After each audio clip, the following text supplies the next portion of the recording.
இயேசு உங்களை நேசிக்கிறார். பிரியமானவர்களை, இந்த நாளில் ஆண்டவர் நம்மளோடு பேசும்படியாய் வேதத்திலிருந்து ஒரு வசனத்தை கூட வாசித்து நாம் புரிந்து கொள்ளக்கூடிய, நாம் ஒருவேளை கற்றுக்கொள்ளக்கூடிய காரியங்களை பார்ப்போம். அது 2 கொரிந்தியர் புஸ்தகம் 13வது அதிகாரம் 5வது வசனம் இப்படியாக சொல்லுகிறது: நீங்கள் விசுவாசம் உள்ளவர்களோ என்று உங்களை நீங்களே சோதித்து அறியுங்கள், உங்களை நீங்களே பரிசித்து பாருங்கள், இயேசு கிறிஸ்து உங்களுக்குள் இருக்கிறாரா என்று உங்களை நீங்களே அறியீர்களா? நீங்கள் பரீட்சைக்கு நில்லாதவர்களாய் இருந்தால் அறியீர்கள்.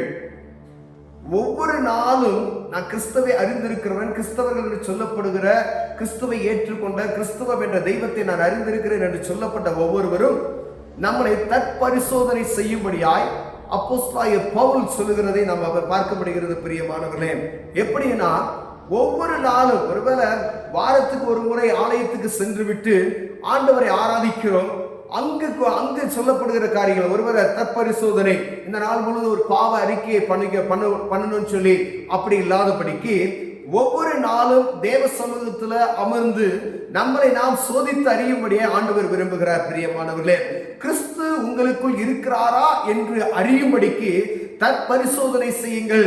ஒருவேளை நமக்குள்ள இருந்து வெளிவரக்கூடிய ஒவ்வொரு காரியங்களும் பாருங்க, ஒருவேளை கிறிஸ்துவின் அன்பை விட்டு நம்மை பிரிக்கக்கூடிய ஏதாவது ஒரு காரியம் எனக்குள்ள உங்களுக்குள்ள இருக்கிறதா என்று அறியும்படி ஒவ்வொரு நாளும் நம்மளை நாமே சோதித்து அறியும்படியாய் அவர் விரும்புகிறார். பிரியமானவர்களே, நீங்களே சோதித்து அறியுங்கள், உங்களை நீங்களே பரிசித்து பாருங்கள். நீங்களே பார்த்துங்க. அப்ப நீங்க உங்களுக்குள்ள இருக்க குறைகளை என்ன செய்ய முடியும்? கண்டுபிடிக்க முடியும். அதை சீர் செய்து கொள்ளுங்கள்.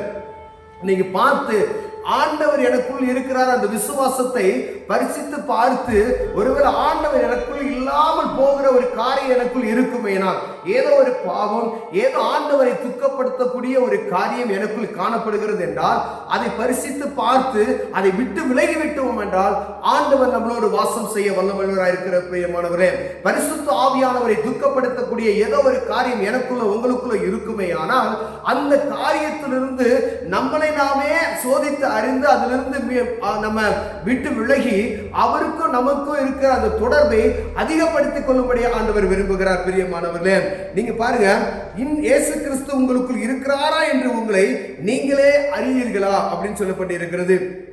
உங்களுக்குள்ள அவர் இருக்கிறாரா என்பதை நீங்கள் அறியீர்களா அப்படின்னா நீங்க என்ன செய்யணும்? ஒவ்வொரு நாள் சோதித்து பார்த்து ஆண்டவர் எனக்குள் இருக்கிறார் அப்படின்ற உணர்வை நமக்குள் வைத்துக் கொள்ள வேண்டும். ஒருவேளை எனக்குள்ள இயேசு கிறிஸ்து இருந்துட்டு நான் எப்படி வேணாலும் வாழ்வேன் அப்படின்னு சொல்லி வாழ்ந்தா அது ஆண்டவருடைய நாம மகிமைப்படுவது, பேரளவுல இயேசு கிறிஸ்து என்னோடு இருக்கிறார் என்று பெருமை பாராட்டிக் கொள்ளலாம். ஆனா உங்களுக்குள்ள ஆண்டவர் இருப்பாரானால் நாம செய்யக்கூடிய வாழ்க்கையில நடக்கக்கூடிய காரியம், அவர் நமக்கு கற்றுக் கொடுத்த காரியங்களை சரியாய் நம்ம வாழ்க்கையில் அபியாசப்படுத்திக் கொண்டு வருகிறோமா என்று பார்க்கும்படியாய் ஆண்டவர் உங்களோடு என்னோடு பேசுகிறார். பிரியமானவர்களே, நீங்கள் பரீட்சைக்கு நில்லாதவர்களாய் இருந்தால் அறியீர்கள். ஒருவேளை நீங்க அதை பரிசித்து பார்த்து ஒரு சோதனை பார்க்காதபடி இருந்தீங்கன்னா அவர் அறியீர்கள் என்று சொல்லப்படுகிறது. ஏதோ எல்லா மனிதர்களும் போல ஒரு நாள் போய் தேவ சமூகத்தில் அமர்ந்து விட்டு ஏதோ கடமைக்காய் நம்ம ஆராதனை செய்து விட்டு வருவதாய் அல்ல. ஒவ்வொரு நாளும் தேவனுக்கும் எனக்கும், இயேசுவுக்கும் எனக்கும், அவருக்கு எனக்கு உள்ள நெருக்கம் எப்படி இருக்கிறது என்று பார்க்கும்படியாய் நம்மளோடு ஆண்டவர் என்ன செய்கிறார் அப்படின்னு கேட்டீங்கன்னா, ஒவ்வொரு நாளும் வாஞ்சித்து அவரை அறியுகிற ஞானத்துல வளரும்படியே நாம் பார்க்கப்படுகிற பிரியமானவர்களே, ஒருவேளை நான் இன்னைக்கு நீங்க வீட்டுல போய் நீங்க ஒரு நாள் முழுவதும் நீங்க வேலை செய்திருக்கலாம், நீங்க வெளியில பிசினஸ் பண்ணலாம், ஆனா சாயந்தரம் நீங்க வீட்டுல போய் தேவ சமூகத்தில் அமரும் பொழுது நம்மளை நாமே சோதித்து அறியணும். இன்னைக்கு ஆண்டவரை துக்கப்படுத்தக்கூடிய காரியம் எனக்குள் இருந்ததா அப்படி என்று சோதித்து பார்த்தீர்கள் என்றால் நம்ம ஆண்டவரோடு இருக்கக்கூடிய உறவு அதிகப்படுத்திக் கொண்டே போகும். பிரியமானவர்களே, ஒருவேளை நீங்க சோதிக்காம, ஒருவேளை அன்னைக்கு நீங்க ஜெபம் செய்யாதபடிக்கு அப்படியே தள்ளி கழித்து போய்விட்டீர்கள் என்றால் ஆண்டவருக்கும் நமக்கும் உள்ள தொடர்பு என்ன செய்யும்? அதிகப்படுத்திக் கொண்டே போகும். உலகத்துக்கும் எனக்கும் இருக்கு அது நெருக்க என்ன செய்யும்? அது நெருக்கப்பட்டு கொண்டே இருக்கும். ஒவ்வொரு நாளும் தேவ சமூகத்துல போய் ஆண்டவரே, நான் ஏதாவது ஆண்டவருக்கு விருப்பம் இல்லாத காரியத்தை செய்திருக்கிறேனா? உம்மை துக்கப்படுத்துகிற காரியம் எனக்குள்ள இருக்கிறதா? நீர் எனக்குள் வாசம் செய்கிறீரே, உம்மை துக்கப்படுத்தின காரியம் இன்னைக்கு எனக்குள்ள நடக்கப்பட்டதா என்பதை சுய பரிசோதனை செய்து அப்படி ஒவ்வொரு நாளும் தேவ சமூகத்தை நோக்கி நாம் பார்ப்போமையானால் நாம் பலவிதமான அசுத்தங்களுக்கு விலக்கி கர்த்தருடைய பிள்ளைகளாய் இருக்கும்படியாய் ஆண்டவர் நமக்கு கொடுத்த அந்த அதிகாரத்தை நம்ம பெற்றுக்கொண்டு அப்பா பிதாவே என்று கூப்பிடக்கூடிய அந்த புத்திர சுவிகாரத்தின் ஆவியை நம்ம பெற்றிருக்கிறோம் என்பதை மறந்து போகாமல் இருப்போம் பிரியமானவர்களே. அப்புறம் அவருக்கு கொடுக்க வேண்டிய கணத்தை கொடுக்கிறோம். அப்பா நான் அவர் அப்பா அப்படின்னு சொன்னால் அவருக்கு கொடுக்க வேண்டிய கணத்தை சரியா கொடுக்கணும்.